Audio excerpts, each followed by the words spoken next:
Le congrès de Vienne se déroule dans un contexte tout à fait particulier, puisqu'on est très exactement entre la Restauration, qui vient d'avoir lieu après la défaite de Napoléon, et ce que l'on a appelé les 100 jours.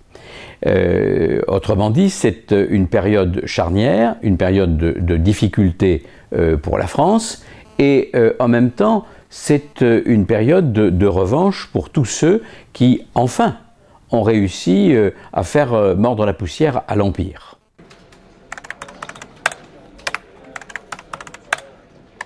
Alors les principes de ce congrès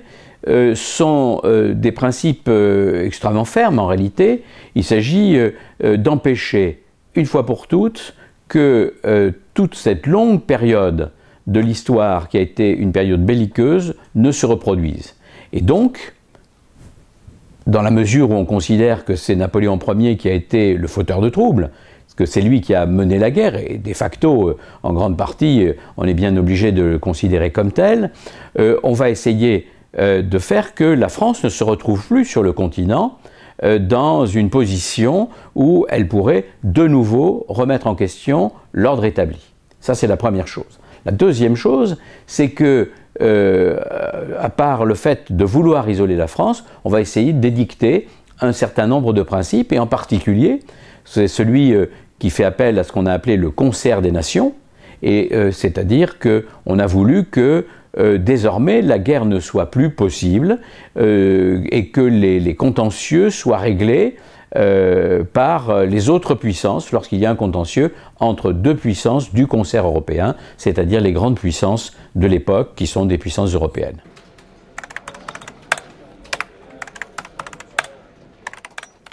Les conséquences du congrès de Vienne sont qu'il va y avoir en effet pendant un certain temps l'application de ces principes et qu'il va y avoir la paix en Europe.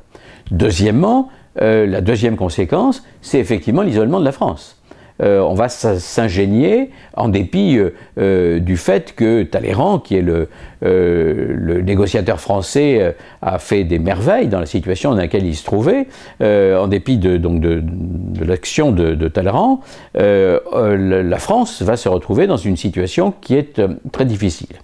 Mais les principes qui sont mis en place et qui font que normalement il ne doit pas y avoir la guerre entre les différents